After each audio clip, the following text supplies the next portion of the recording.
نہج البلاغہ ضرور رکھیے، صحیفہ کاملہ ضرور رکھیے، آئے دن اٹھاتے جائیے، پڑھتے جائیے، یہی زندگی ہے آپ کی روشنی کے لیے۔ آپ دیکھتے چلے جائیں گے کتنا نور آئے گا۔ تو ان میں سے ایک کتاب ہے جس کا نام تہذیب الاسلام ہے، ہمارے علامہ مجلسی علیہ رحمہ کی۔ الگ الگ چاپٹر، لباس کا ایک چاپٹر ہے، کھانے کا ایک چاپٹر ہے، الگ الگ چاپٹر ہے۔ ایک چاپٹر اس میں حتیٰ حجامہ کا ہے، جو ہماری سنت ہے، بالکل ہم لوگ بلا چکے ہیں۔ آپ کو معلوم ہے ہر امام نے حجامہ کیا۔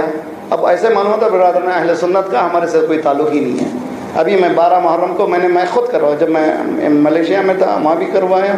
جب بھی مجھے موقع ملتا ہے، آپ کی ہزاروں بیماریاں ختم ہو سکتی ہیں ایک حجامہ سے۔ مگر ہمارے پاس کیا حجامہ، جس کو کہتے ہیں کپنگ، آج کل کی انگلش زبان میں اس کو کہتے ہیں کپنگ۔ کیا کپ کے ذریعے سے پیچھے آپ کا خون نکالا جاتا ہے، اور حقیقت میں صحیح آدمی مل جائے خوبصورت چیز ہے۔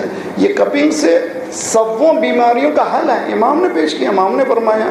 تو اگر آپ کی کڈنی کا پرابلم ہے تو یہ کپنگ کے ذریعے سے کڈنی سے کے پرابلم کو دور کر سکتے ہیں، ہارٹ پرابلم کو دور کر سکتے ہیں، یہاں تک کہ بتایا گیا کہ ہارٹ ڈیزیز میں آپریشن سے بھی انسان بچ سکتا ہے۔ اتنی سی حدیث میں معصومین علیہ الصلوۃ والسلام اپنی زندگی میں کرتے تھے۔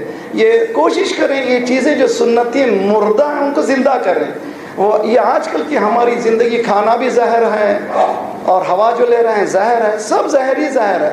تو اس سے بچنے کا یہ طریقہ ہے کہ ہم سنت ائمہ میں پلٹ کر کے جائیں۔ صلوات پڑھیے محمد والے محمد۔